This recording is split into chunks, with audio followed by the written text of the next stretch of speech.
Ya. Buen día, el día de hoy vamos a presentar nuestro PI titulado Órtesis postulares estabilizadoras para adultos mayores afectados con artrosis en una articulación de artrosis espondilea controlado por un sistema embebido. Los integrantes somos los siguientes, el índice, y empezamos con la introducción. Las órtesis son dispositivos médicos que se utilizan en el caso de enfermedades del sistema óseo para modificar los aspectos funcionales. También las órtesis se clasifican en pasivas y activas de acuerdo a la articulación en la cual están dirigidas. Nuestro objetivo en general es el diseñar una órtesis pasiva y activa para adultos mayores con gonartrosis y los objetivos específicos se verán desarrollados con la metodología IDEF. El diagrama A0 es una representación general de las entradas, los mecanismos, los controles, para finalmente tener a la salida el diseño de la órtesis. Siguiente, por favor. Este es el primer proceso, la selección de las fuentes, que pasan por 3 filtros para tener a la salida una caja morfológica. Siguiente. Ya, nuestro A2 consiste en el análisis de la rodilla. En primer lugar, es necesario seleccionar y analizar las fuentes específicas de la rodilla. La primera fuente nos brinda información acerca de la flexión activa y flexión pasiva. La segunda acerca de la biomecánica de los huesos, ligamentos y meniscos. La tercera es un ejemplo de un servomotor para rehabilitación pasiva. La cuarta es un ejemplo de las bases del movimiento humano. La quinta, fundamentos de robótica sobre cinemática directa mediante análisis geométrico. Ya, el segundo paso es describir los huesos, ligamentos y meniscos de la rodilla. Los 3 huesos principales son el fémur, la tibia y la rótula. El fémur es el hueso más largo y fuerte del cuerpo, el cual está compuesto por una cabeza articular redondeada y sirve para soportar y dirigir el cuerpo hacia el extremo superior de la tibia. La tibia se encuentra posicionada verticalmente y está acompañada del peroné. Sus funciones principales son soportar el peso del cuerpo y transmitirlo del fémur al pie.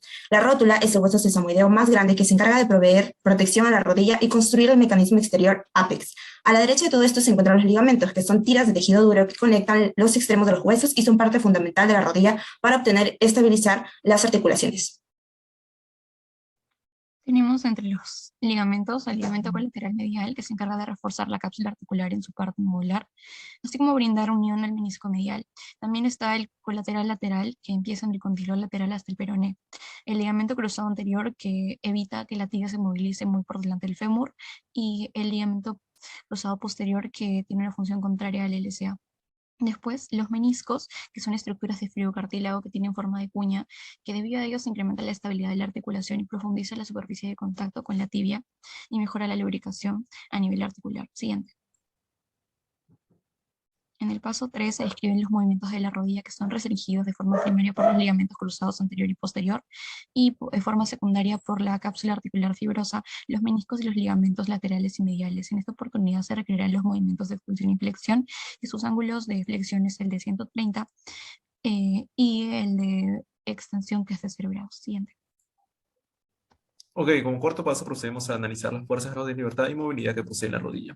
En esta primera parte lo hacemos mediante aplicando el método de cinemática directa, específicamente el método geométrico, ya que este método nos permite establecer un eje de referencias de manera arbitraria, según sea la conveniencia para el desplazamiento de nuestro sistema. En este caso lo que hacemos es ubicar la posición en la cual se encontrará la articulación inferior móvil que posee nuestra órtesis. Para ello lo que hacemos en primer lugar es plantear nuestro sistema de referencia. A partir de este sistema de referencia lo que procedemos a obtener son las ecuaciones y matrices. A continuación lo que hacemos es establecer una matriz de transformación homogénea y debido a que estamos utilizando el método geométrico no necesitamos una matriz de transformación homogénea general, sino que esta puede estar en base a nuestras ecuaciones anteriormente planteadas. La matriz de transformación, entonces, utilizando tanto la rotación como la traslación, nos queda de la siguiente manera. Y en base a esta, bueno, obtenemos el vector, el lector final, la matriz del lector final, con la cual obtendremos las posiciones tanto en el eje X, Y como en el Z de nuestra articulación inferior. Segundo método, el método de Euler. Los ángulos de Euler definen una orientación mediante 3 coordenadas angulares. La secuencia que elegimos en nuestro trabajo es el de ZXZ. Y primero, para construir una matriz es a partir de un conjunto de ángulos que se multiplican por una secuencia de matrices de rotación juntas. Es muy importante el orden de las mismas. Siguiente, por favor. Como se puede observar en la pantalla. La conversión inversa desde una matriz requiere varias operaciones y restricciones, como se puede observar en la última parte.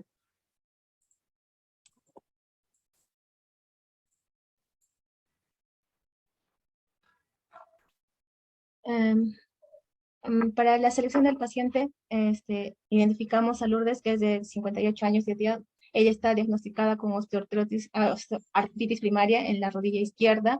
Siguiente, por favor. Primero, se toman las medidas de la rodilla, del muslo y de la pierna, que vienen a ser el ancho, el perímetro, el largo y el ángulo de flexión. Siguiente, por favor. El análisis de los datos parte principalmente del torque total que se genera en las rodillas, para lo cual se toman las medidas del largo de la pierna y la masa de la pierna. A partir de ahí se genera el siguiente. El esquema. Ok, como cuarta etapa tenemos la selección de componentes electrónicos, en donde tenemos tres subprocesos, empezando con el determinar el tipo de alimentación y el tipo de salida. Para ello empezamos seleccionando la tarjeta Arduino Uno, que usa el microcontrolador Atmega 328P, la cual se alimenta inicialmente con 5 voltios y tiene pines tanto analógicos, digitales, que nos van a permitir hacer todas las conexiones. En base al tipo de alimentación que utiliza, se optó por utilizar una batería con el respectivo adaptador para que el paciente no tenga que estar conectado a una computadora, sino directamente con la batería. El segundo paso es establecer la ubicación y el medio de instalación. Como se puso en la primera imagen, hemos determinado que sería óptimo colocarlo a los costados de las rodillas. Y para el Arduino vamos a utilizar un cassette para asegurar su óptimo funcionamiento y evitar golpes con cualquier tipo de objetos. Siguiente. El tercer paso es la selección del tipo de actuador y los componentes requeridos. En este caso, hemos escogido un servomotor con engranajes, y si bien sabemos que un motor paso a paso hubiese sido la mejor opción, ya que tiene un torque mucho mayor y trabaja a bajas velocidades, en este caso no cumple con los parámetros de dimensiones, ya que es muy grande, por lo cual hemos escogido este servomotor con una torsión de 25 kilogramos por centímetro. Y el componente electrónico es el teclado matricial, que se va a explicar a continuación. Siguiente. Ok, como parte del diseño electrónica y mecánica tenemos dos subprocesos, empezando con el diseño electrónico. En los componentes tenemos precisamente tanto el teclado matricial como el servomotor, y se definieron las conexiones necesarias con los tipos de salidas digitales, en el caso del teclado, para las filas y las columnas, y digitales con PWM para el caso del servomotor. Ahí están las conexiones necesarias, y en la siguiente realizamos una integración de ambos componentes dentro de la tarjeta. Asimismo, podemos ver el esquemático en donde están todas las conexiones de ambos componentes con la tarjeta Arduino. Ahora realizamos el modelo matemático del diseño mecánico mediante los dos métodos de cinemática directa antes vistos. Mediante el método geométrico se determinó la localización del extremo del movimiento de la tibia con respecto a un sistema de coordenadas de referencia, que en este caso fue definido por el fémur, y lo cual se obtuvo el siguiente modelo matemático con las medidas obtenidas del paciente con su longitud del fémur, longitud de la tibia y el ángulo de flexión. Con el método de orientación de ángulos de Euler obtuvimos una matriz R, la cual significa el conjunto de coordenadas angulares que sirven para especificar la orientación de un sistema de referencia móvil con respecto a un sistema fijo. El móvil sería la tibia y el fijo sería el fémur.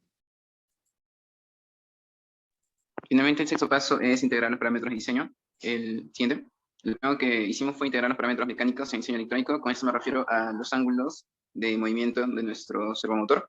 Ahí se puede observar en el código de que para cada tecla que se presione en nuestro teclado matricial, nuestro servomotor se va a mover cierto ángulo, y también hay un caso de default por cualquier tipo de emergencia. Siguiente. En segundo paso procedemos a hacer el diseño del software utilizando Autodesk Inventor. En esta primera imagen se observa el diseño y la creación de nuestro engranaje planetario, que está ensamblado ya una vez con nuestro servomotor, para así hacernos mejor una idea respecto al ensamblaje de nuestra órtesis. En esta tercera imagen lo que se ve es tanto el engranaje planetario como el servomotor, cómo se encontrarían dentro de nuestra órtesis. En esta imagen vemos la integración de todas nuestras piezas, y finalmente tenemos la creación de nuestra órtesis, la cual también tiene los soportes de velcro para que esté sujeta tanto al muslo como a la pierna de la paciente. En conclusión, con respecto a nuestro PI, se cumplió con el objetivo general al diseñar una órtesis pasiva y activa para adultos mayores con gonartrosis, lo cual fue óptimo el avance gracias a la tecnología del IDEF0 que fue implementada. Se corroboró las fuentes bibliográficas mediante el análisis morfológico, y del cual también fue definido el tema específico. Se definió las medidas antropométricas en pacientes de 40 a 60 años, los cuales se utilizaron para realizar el análisis cinemático de la rodilla con el método geométrico y el método de orientación de Euler. Para tratar correctamente la gonartrosis se definió ángulos para la recuperación del movimiento de la rodilla de flexión a extensión de manera gradual. Se seleccionó el actuador adecuado para el movimiento de la rodilla de extensión y flexión, teniendo en consideración el peso de este tamaño de acuerdo a su torque. También se definió el microcontrolador como Arduino por su facilidad al implementarlo. Se implementó en Tinkercad el sistema eléctrico, por lo cual se necesitó los ángulos de la rodilla como data para poder definir los parámetros al realizar el diseño en la órtesis final. Se logró diseñar la órtesis en Inventor Autodesk con los materiales más óptimos como el velcro y la fibra de carbono para que aseguran la resistencia de nuestra órtesis. Para trabajos futuros, se recomienda lo siguiente: plantear ecuaciones dinámicas para escoger el motor apropiado, luego la simulación CAD para corroborar los parámetros de cinemática directa y orientación, luego los análisis de esfuerzos en Inventor o SolidWorks, después la impresión 3D del primer prototipo y con ello realizar pruebas de eficiencia de forma virtual y física del mismo, y luego implementar los sensores y realizar un control PID, y por último realizar una placa de circuito impreso. Por último, las referencias y los anexos. Gracias.